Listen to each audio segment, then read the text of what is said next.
Against citizenship amendment bill ছিল এটা। বিলটা যখন পাস হয়ে গেছে, now will call it joint movement against CAA, citizenship amendment act. তো আমাদের যারা বক্তারা রয়েছেন ওনারা বলেছেন যে আমাদের ইনডেফিনিট স্ট্রাইক যখন চলছিল, ভারত সরকারের থেকে আমন্ত্রণ এসেছিল আমাদের কাছে এবং তার নিরিখে আমরা দিল্লিতে আমাদের প্রতিনিধি দলে মিস্টার আঙ্কল ছিলেন, কনভেনার অ্যান্থনি দেববর্মা, টিএসপির যিনি সভাপতি চিত্ত দেববর্মা, তিপ্রাহাট থেকে বিনয় দেববর্মা, টিএসএফের প্রতিনিধি দলের সদস্যরা ছিলেন। সেখানে গিয়ে ভারতবর্ষের স্বরাষ্ট্রমন্ত্রী অমিত শাহর সাথে ওনারা কথা বলেন।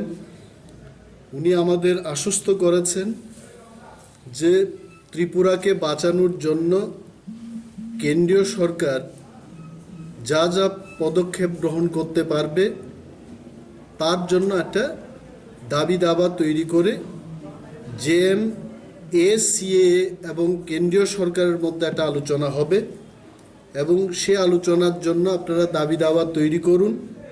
পুনরায় আপনাদের দিল্লিতে আসতে হবে এবং সেটা ডিপেন্ড করবে আপনাদের উপর। 2 দিনের মধ্যে আপনারা আসতে পারেন, 1 সপ্তাহের মধ্যে যদি সেটা হয় ভারত সরকারের জন্য সেটা খুব ভালো হবে বলে অমিত শাহজি আমাদের প্রতিনিধি দলের সদস্যদের বলেছে। কিন্তু আজকে প্রায় 1 মাস পেরিয়ে গেছে, ভারত সরকারের থেকে কোনো ধরনের আমন্ত্রণ এই পর্যন্ত আমাদের কাছে আসেনি।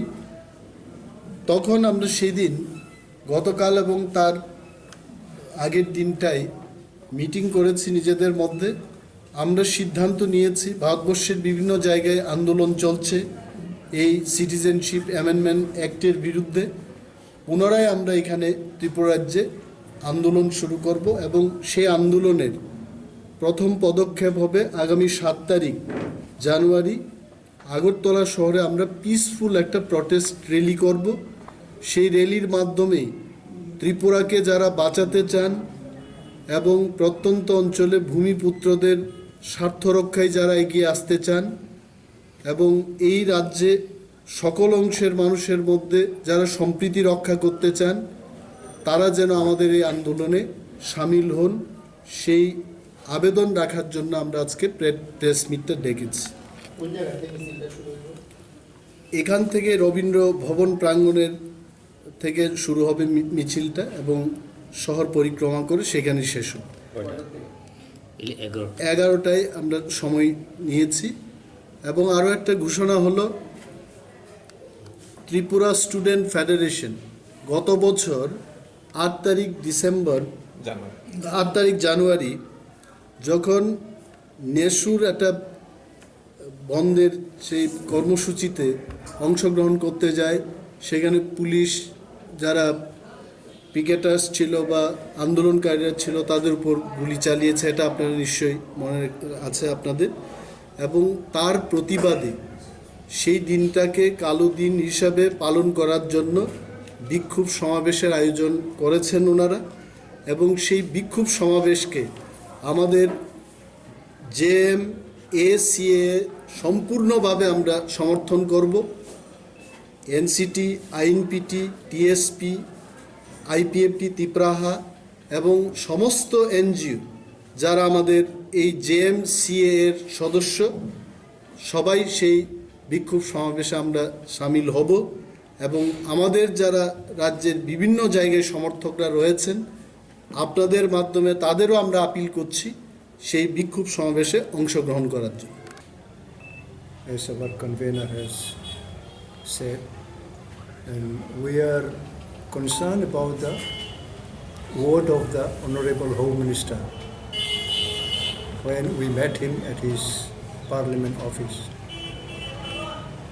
And he said within week or within 10 days or 15 days time, if we all ready with our topics, we can inform the Chief Minister of the state, and the Chief Minister will accordingly make appointment with the Honorable Home Minister.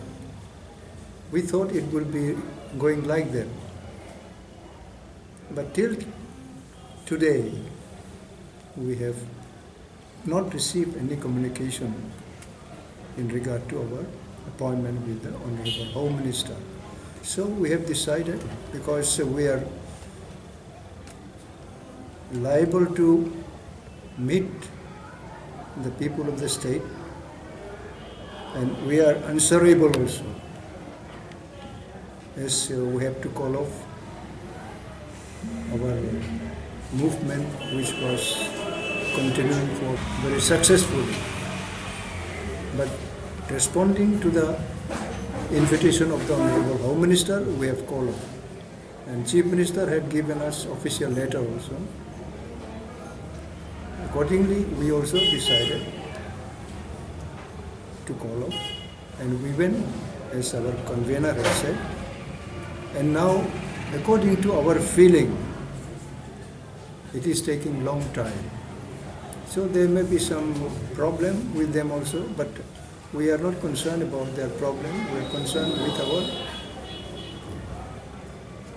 our agreement with the Home Minister. As he was saying us, within 10 days or 15 days, we have to contact him. We have to contact him through Chief Minister. So we have met Chief Minister official 2 times.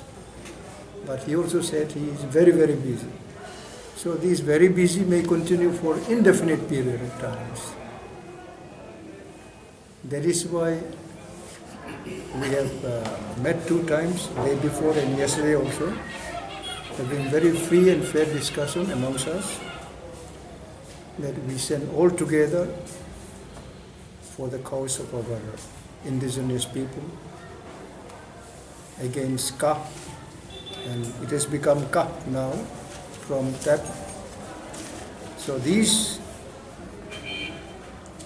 bodies conform of different political parties, and on one issue we are all together united and facing any situation.